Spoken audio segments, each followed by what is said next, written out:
Bienvenue à l'Avenir pour tous.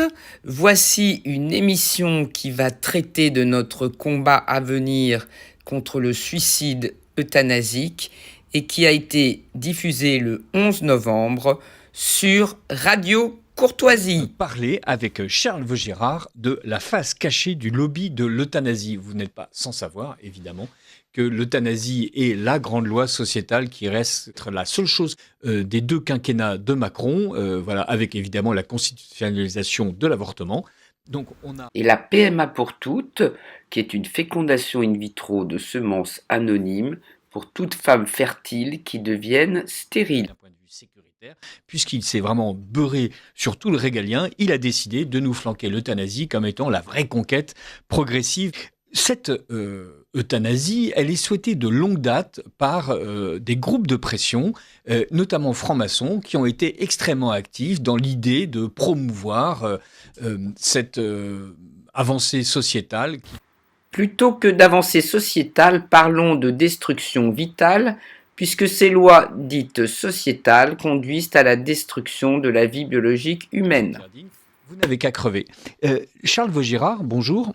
Bonjour. Vous êtes écrivain, vous êtes essayiste, et dans un petit livre remarquable, publié aux éditions Pierre Tecky, La face cachée du lobby de l'euthanasie, vous nous révélez quelque chose de fascinant qui est le fait que Pierre Simon, le fondateur de l'ADMD, l'association pour défendre le droit à mourir dans la dignité, est en fait un franc-maçon qui a écrit un livre remarquable où il explique à quel point il est normal que tout le monde meure à partir du moment où il n'est plus en bon état, parce que il ne s'agit pas du tout de sauvegarder la dignité de la personne, mais il s'agit surtout de préserver le capital biologique social, dire en fait la masse indifférenciée des individus qui constituent une race, une nation, une ethnie et une espèce, et on se rend compte en fait que Pierre Simon est eugéniste comme un nazi moyen, comme un Churchill de base, comme un progressiste anglais du 19e siècle, comme un darwiniste social, où il s'agit en fait de considérer que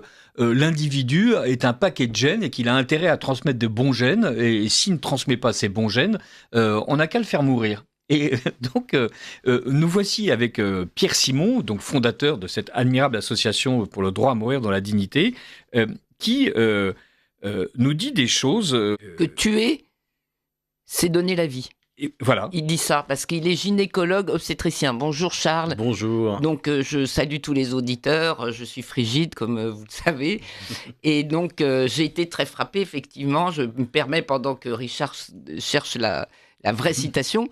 Mais en fait il dit ça. Donner la mort à des enfants qui auraient la trisomie 21 par exemple, c'est ça, donner la vraie vie parce qu'elle est de qualité. Oui, voilà, il dit laisser mourir, c'est préserver la vie. Ça, c'est génial. Et en fait, tout le raisonnement de Pierre Simon, donc il exprime dans ce livre qui s'appelle De la vie avant toute chose, qui est un livre de 1979, qui est en fait une autobiographie. Il n'était pas vieux d'ailleurs à cette époque-là, mais il commence déjà une autobiographie pour parler vraiment de ses combats, et il parle de combats, qui est celui de donner une nouvelle définition de la vie humaine. Il dit la vie ne doit plus être définie comme étant un don reçu de quelque chose d'extérieur à l'homme, c'est-à-dire un don reçu de la nature ou évidemment de Dieu. C'est un matériau qu'il faut le considérer. Il utilise le terme de matériau. Et ce matériau, il faut le transmettre sans vice, sans tare. Il faut pouvoir le travailler. Et donc... il est clairement dans une définition de l'eugénisme, parce que c'est à partir de cette définition, de cette nouvelle définition de la vie, qu'il va justifier l'euthanasie, qu'il va justifier l'avortement, qu'il va justifier le contrôle des naissances, et qu'il va justifier ce qu'il lui appelle maîtriser la vie. Il parle même à un moment donné des mutations des manipulations sur l'ADN. Alors il en parle. En fait, ce sont les manipulations génétiques qui seront légalisées sur l'embryon par la loi dite de bioéthique de 2021. C'est grâce au progrès technique qu'on peut améliorer ce matériau biologique de la vie au risque de supprimer les individus. Exactement. Et il a une vision, alors dans son livre, il a une vision globale. Donc par exemple, il parle de la question des enfants qui à la naissance, dont on constate un handicap. Voilà. Donc, les Mongoliens, il dit. Alors il parle des Mongoliens. Mais en fait, c'est tous les handicaps. Tous les Si je handicaps. peux, Exactement. et il faut, selon lui, Attends, bien sûr, on peut avorter in utero, mais en fait, même Même après. ex utero, c'est-à-dire Exactement. il est gynécologue obstétricien, Oui, donc oui, il oui, sait, tout à fait. il accouche les femmes. Il accouche les femmes, oui, oui. Alors, Donc il sait de quoi il parle. il sait de quoi il parle et il a une vision vraiment de... Voilà, il n'hésite pas à dire qu'il faut tuer un être humain à la naissance, hein, et froidement, il le dit comme ça. Il y a aussi, son livre est très très global, hein, parce qu'il parle aussi de l'insémination artificielle, d'une maîtrise de la vie par Il commence l'insémination par la par tiers pilule. donneur. Il commence par Il la commence pilule. par la pilule, par la contraception. Le contrôle des naissances. Exactement. Le contrôle de naissance, le contrôle de la vie. On est dans une vision qui est purement matérialiste, c'est-à-dire que l'homme peut tout, l'homme peut entièrement maîtriser la vie humaine. C'est une vision qui est prométhéenne. D'ailleurs, lui-même, il se compare à Prométhée. C'est absolument fascinant que des gens qui expliquent qu'on doit mourir dans la dignité et qui présentent ça comme la dignité de l'individu sont en fait totalement tributaires d'un discours souterrain, mais qui ressurgit parfois chez eux, où on nous explique en fait que bien sûr il y a des individus, mais surtout il y a l'espèce, et cette espèce est sacrée. Ce n'est pas la mère seule, c'est la collectivité tout entière qui porte l'enfant en son sein. On a l'impression d'entendre On est chez les marxistes. un ministre socialiste nous expliquer que Ouais. l'enfant appartient d'abord à la République. C'est exactement Vincent Peillon, ministre de l'Éducation nationale sous François Hollande, qui demandait à ce que la République arrache les enfants au déterminisme sexuel et parental de leurs parents. Nous y sommes. Les gens qui parlent de mourir dans la dignité, avec les gens de l'ADMD, avec ceux qui sont en train de vous vendre l'euthanasie comme étant le moyen sociétal par excellence de garantir à chacun la véritable dignité, eh ben, en fait, vous n'êtes qu'un élément de l'espèce et c'est cette espèce qu'il faut protéger. Et d'ailleurs, si vous devez mourir, c'est que ça coûte cher à l'espèce de vous maintenir en vie. Bloquer la transmission des tares héréditaires transmissibles connus est un devoir d'espèce, mais c'est d'un racisme. La santé est c'est devenue totalement raciste. propriété collective. Nous cotisons à la sécurité sociale pour la qualité de la vie et la santé de la collectivité. C'est l'espèce qui prime sur l'individu. Et si on... En réalité, c'est la technologie qui prime sur l'individu qui, de ce fait aujourd'hui, n'est plus du tout rentable.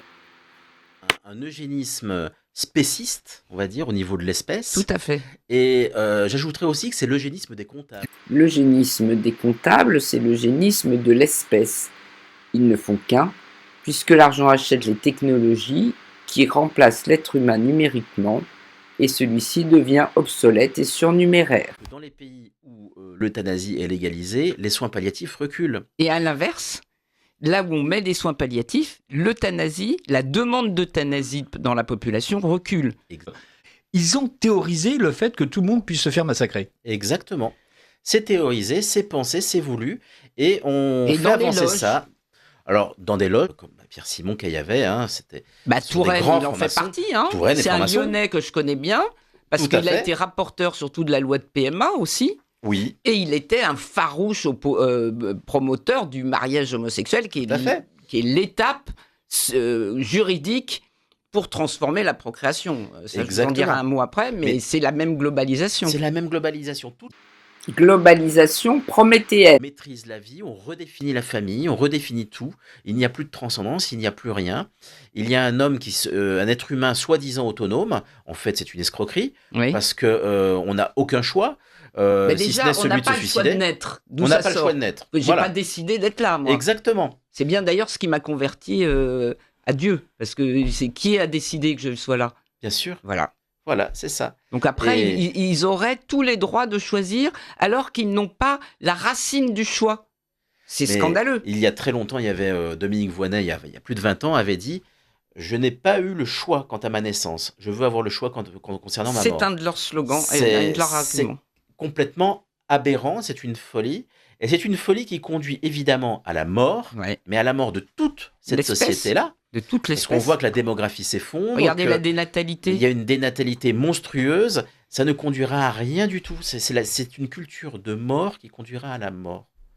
Voilà.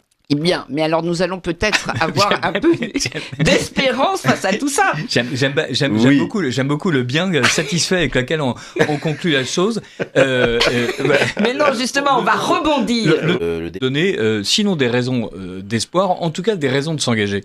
Donc le débat n'est pas fini, hein. On parle d'un passage au Sénat En janvier. en janvier et ils espèrent à l'Assemblée février. C'est cela. On va donner maintenant les raisons d'espérer face à cette loi. Est-ce que c'est ta chronique de 5 minutes ? Non, alors pas tout à fait, mais déjà les raisons d'espérer, c'est de savoir qu'il y a des gens qui sont pas contents parce que le Sénat fait de la résistance. Et le Sénat... On est tous sur le cul, si je peux me permettre, parce que le Sénat, au lieu de la franc-maçonnerie, fasse de la résistance... Alors ça veut qu'il dire y en a plein, ils sont tous là-bas, dont le président, eh bien, ils n'ont pas inscrit à l'ordre du jour, alors qu'ils auraient dû le faire la semaine dernière, ils n'ont pas inscrit, enfin la semaine il y a 15 jours, ils n'ont pas inscrit l'examen de la loi. Donc, en disant qu'il y a trop d'incertitudes et qu'il faut voter le budget, et notamment le budget de la sécurité sociale, dont cette loi d'euthanasie pourrait effectivement réduire puisqu'il y a évidemment que si on passe à l'euthanasie des personnes en fin de vie, ça fait autant de moins qui sera dépensé à l'hôpital ou dans les soins palliatifs. Voilà. Mais si vous voulez, je peux passer à ma chronique. C'est qu'il y a déjà des gens furieux. Et il y a notamment eu le 4 novembre, parce qu'il faut toujours, vous savez, des personnes emblématiques qui portent le projet. Et là, c'est un gars qu'on connaît bien sur Canal+, qui s'appelle, enfin qui y est plus maintenant, parce qu'il a la maladie Charcot, qui s'appelle Charles Bietri. Et Charles Bietri, qui est un journaliste sportif, on le met en avant, vous voyez, comme un peu, on pousse pour expliquer qu'il ne peut plus vivre comme ça, alors qu'en fait, ça fait 2 ans déjà qu'il dit qu'il va mourir et qu'il n'est plus en état, mais il est quand même en état pour faire une... Alors évidemment, je ne vais pas me moquer de lui, bien sûr, il souffre avec cette maladie, mais il a quand même pu faire une lettre au président de la République, avec Olivier Falorni, qui est le porteur de la loi à l'Assemblée nationale, qui est un modem qui était déjà très mécontent contre François Bayrou, qui a scindé la loi en 2, soins palliatifs d'un côté, euthanasie, donc droit à mourir de l'autre. Et il demande, quoi donc maintenant, un référendum. Alors pourquoi un référendum, Charles, à votre avis ? Parce qu'ils sont convaincus que la population française, qui est quand même malheureusement, enfin l'opinion publique, qui selon les sondages est massivement favorable, très massivement favorable à l'euthanasie, que le référendum va passer comme une lettre à la poste. Et donc ils sont en train de se retourner comme Macron l'avait dit. D'ailleurs, ça me plaît beaucoup dans votre livre parce que Macron n'a pas de majuscule. J'imagine que vous l'avez fait exprès. Non, je pense que c'est une faute de frappe. Non, je n'oserais pas. Oui, mais vous avez des fautes de frappe à plusieurs pages. Hein. Et moi, j'ai bien rigolé en me disant, ils sont tellement furieux qu'ils mettent même pas une majuscule. Non, j'oserais pas quand même. Non, c'est une faute de frappe. Achetez tous la première édition avant que le bouquin ne soit réédité et corrigé. Moi, j'ai cru que c'était sur le PDF et que c'était corrigé. Je vois l'impression et c'est bon. Mais sinon, on adore. Rien que ça, c'est un argument de vente, je trouve. Les arguments d'idées suffisent pour répondre. C'est terrible. Ils envisagent le référendum pour être sûr que ça passe. Je suis content de voir qu'il y a de la résistance au Sénat. L'autre chose aussi qui est source d'espoir, c'est finalement le vote à l'Assemblée nationale.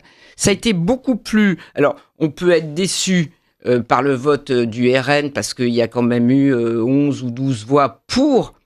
Et puis, pas mal d'abstentions, enfin pas mal, quelques abstentions. Il y a quand même plus de 100 personnes qui ont voté contre, dont Marine Le Pen, je vous rassure. Mais l'UDR, par exemple, Éric Ciotti et ses 11 membres, ou 12, je ne sais plus combien ils sont, c'est du 100%. Et là où c'est plus étonnant, c'est que chez la République En Marche, enfin Renaissance, vous avez quand même un gros tiers qui a voté contre. Tout à fait. Idem chez Horizon. Chez monsieur, comment Édouard il s'appelle oui, voilà, Édouard Philippe. Eh bien, c'est presque à moitié-moitié. Oui. Donc, là, vous avez des petites étincelles, peut-être, qu'on peut raviver grâce à votre ouvrage qui explique quel est donc le plan caché, le plan secret, la taquilla de la destruction de la vie humaine au nom de l'espèce humaine. Derrière. Et alors, j'en profite, si maintenant vous le voulez bien, pour vous faire un petit rappel des lois. Parce que cette doctrine dont nous parle M. Caillavet, M. Pierre Simon et M. Jean-Louis Touraine, ou Forlani, en fait, elle est mise en place en France dans un ordre, une temporalité qui est très efficace puisqu'elle suit la temporalité de la vie biologique. Et donc, cette temporalité, à la différence des autres pays occidentaux, qui n'ont pas forcément commencé par la procréation, ils n'ont pas changé la contraception et puis l'IVG et puis le mariage. Ils ont commencé par l'euthanasie des adultes. Et vous voyez, il y a quelque chose d'inefficace dans le fait qu'ils ne suivent pas l'ordre biologique pour le détruire dans le bon ordre. Quand vous voulez attaquer quelque chose, il faut commencer du début à la fin. Comme l'Église nous dit, nous devons nous protéger la vie humaine et l'être humain, donc, et la dignité de l'être humain du début à sa fin. Eh bien, ces personnes-là, françaises, cartésiennes, ont bien compris que c'est dans cet ordre-là qu'il fallait agir. Et ça a commencé, donc, on l'a dit, avec la loi de 67, et avec la mise en place du planning familial, donc par ces gens qui étaient dans les cabinets. Vous l'avez très bien redit tout à l'heure. Donc, dès 67, sous le général de Gaulle, ça aussi, il va bien falloir le comprendre. Il n'y a pas que la gauche qui accélère, mais ça commence aussi avec la droite. Ensuite, Giscard, 74, Simon et Simone, Pierre Simon et Simone Veil. Oui. Alors que Simone Veil a toujours demandé à ce que le droit à la vie soit premier. Oui. C'est l'article 1 de la loi de 74, enfin de janvier 75. Et ensuite, il y a une exception à ce droit à la vie dès la procréation, Tout à fait. qui est, dans des cas très précis, très encadrés, une possibilité pour les femmes de pouvoir ne pas poursuivre leur grossesse. Okay, on en était là. Mais on voit que dès le cabinet, derrière, il y a M. Simon qui a une autre idée en tête. Et c'est ça. Et ça, vous voyez, vous nous apportez vraiment quelque chose d'extrêmement précieux pour expliquer ça à nos congénères. Tout à fait. Et en fait, c'est sans faire de jeu de mots, mais c'est une manière de faire avaler la pilule d'une certaine manière, ce morcellement. Quand il y a eu la loi Neuwirth, le général de Gaulle ne pensait pas une seconde que ça allait dégénérer comme ça, parce qu'il n'était absolument pas dans cette logique eugéniste. Alors, ce qu'il y a... ça fait partie des trucs qui étonnent chez de Gaulle. Il lance des machins, il ne se doute pas comment ça va terminer.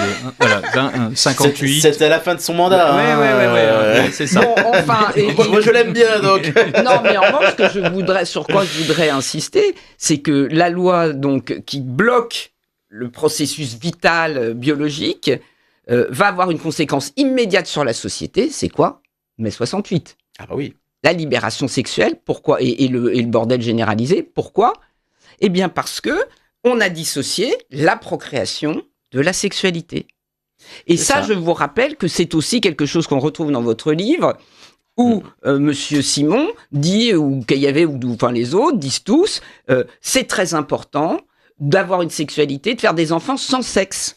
Exactement. Vous voyez comme on prépare déjà avec la pilule l'arrivée des fécondations in vitro de 30 ans plus tard. Il en parle lui-même, parce qu'il est un des promoteurs de son vivant de l'insémination artificielle. Voilà. D'ailleurs, il disait que le médecin qui transporte dans sa valise les ovules et le sperme congelés, ça fait partie de la démarche de procréation, comme un rapport sexuel en quelque sorte. C'est ça. Lui, c'était important de pouvoir faire l'amour sans faire d'enfant et faire des enfants sans faire l'amour. Absolument. Séparation totale des deux, et c'est là où est la clé de la maîtrise de la vie. Mais bravo. Et alors, j'ajouterais un deuxième axe de maîtrise de la vie, c'est évidemment le décodage du génome humain. Oui. Quand vous avez le code humain qui n'est plus uniquement biologique, mais qui est rentré dans la même mallette, si vous voulez, d'une certaine façon, mais dans l'ordinateur de la mallette, vous avez préempté la vie. Et c'est avec ce progrès technologique aussi qu'ils se sentent tout-puissants. Est-ce que vous savez que Laurent Alexandre, par exemple, il a son code génétique dans sa poche, sur une disquette. Comme ça, il est sûr de se transmettre, enfin de rester éternellement dans une machine lui-même. C'est vraiment une espérance carcérale absolument stupéfiante. Bon, alors bref. Alors, je vais aller assez vite pour vous dire comment ça va avancer. De pair, donc. En 81, arrive François Mitterrand.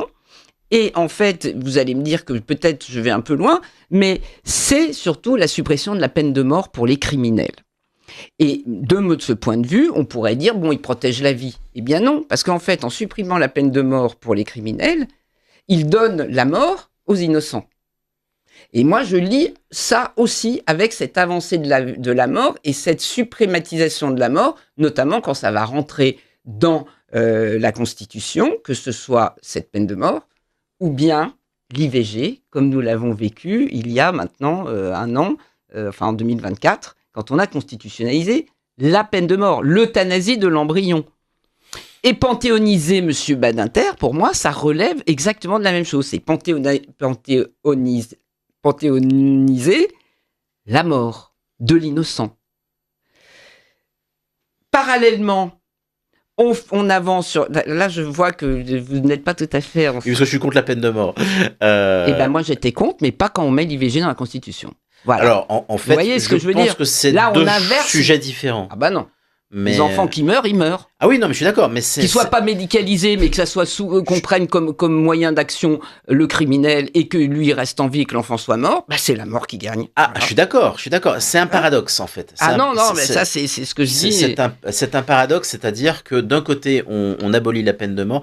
Le pape Léon XIV Votre fameuse société, elle abolit la peine de mort pour celui qui va détruire, mais elle va détruire l'innocent, y compris... C'est d'une incohérence absolue.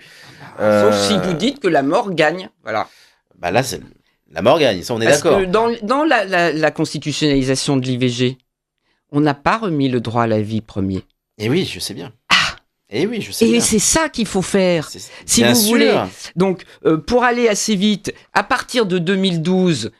on a eu le CCNE qui disait non, pas d'euthanasie, on reste toujours le rapport le comité Sicard, consultatif national d'éthique. Voilà, avec Monsieur Sicard, puis avec Delfrécy, etc. Sauf que arrive un président de la République de gauche aussi, qui s'appelle Monsieur François Hollande, et qui a dans ses 60 engagements, l'engagement 21, c'est l'aide médicalisée à la fin de vie. Il dit pas encore à mourir, mais il dit à la fin de vie. Et le deuxième, c'est l'ouverture du mariage et de l'adoption, c'est-à-dire de la procréation, pour les couples de même sexe. Vous voyez que là, on va modifier, parce que, si je puis me permettre, vous n'en parlez pas dans votre ouvrage de la loi de mariage homosexuel, mais pour moi, c'est l'ouverture sociale de la procréation médicalement assistée que mettra en place en 2021 Macron avec un petit M. Voilà. Et il fera parallèlement avancer, malgré des conventions, des états généraux de bioéthique en 2018, où nous avions dit non à tout, à la PMA sans les semences des gens, PMA anonyme, GPA, et tout ce qui va arriver et ce qui va être voté.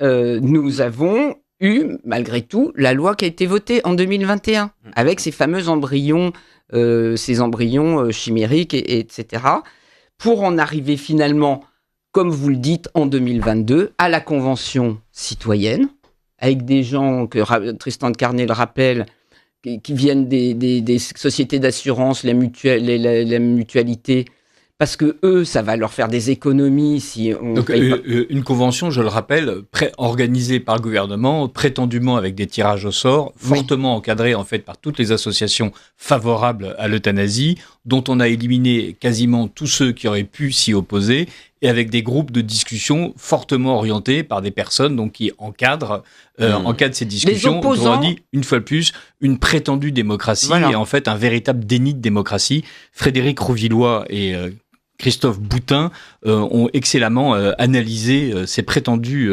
avancées démocratiques dans un ouvrage paru à la Nouvelle Librairie. Très bien. Et donc, ces citoyens étaient ceux qui étaient favorables à l'euthanasie, en disant que c'était la représentation de la société, mais comme elle est manipulée, Richard vient de nous le dire, et nous qui voulions intervenir, eh bien, nous, les anti-euthanasie, nous étions, anti cette euthanasie-là, les soins palliatifs et éventuellement la sédation profonde et continue de la loi Leonetti de 2016 pourrait sembler être un palliatif aussi, même si on peut avoir quand même des critiques. Et dernière chose, donc, cette convention aboutit à cette loi qui arrive le 27 mai, qui est votée, dont on vient de parler, et qui va revenir en février. Donc, je terminerai en disant ce qu'il faut de notre point de vue à l'avenir pour tous, parce que là, je mets ma petite casquette de Frigide de l'avenir pour tous, c'est de revaloriser le droit à la vie comme un don, comme vous l'avez dit. Hein. Comme le disait Axel Kahn, la dignité de l'être humain est inconditionnelle. C'est pas selon son code génétique ou sa jambe cassée ou sa trisomie. Et surtout, c'est peut-être en s'appuyant sur la Cour européenne des droits de l'homme et dans la Constitution, de militer pour le rétablir, puisque c'était la loi Veil. Eh bien, on va le dire qu'on va le faire au nom de Simone Veil. Voilà. C'est très bien vu, c'est très bien senti. Merci beaucoup. Charles Vaugirard, revenons brièvement dans les quelques minutes qui nous restent à votre livre, La face cachée du lobby de l'euthanasie.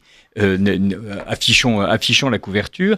L'eugénisme de Pierre Simon, fondateur de l'ADMD. Depuis le début, on dit que il y a là un discours caché. C'est parce que en fait, ce livre de la vie avant toute chose, paru aux éditions Mazarine, a en fait disparu, n'a jamais été réédité. Voilà.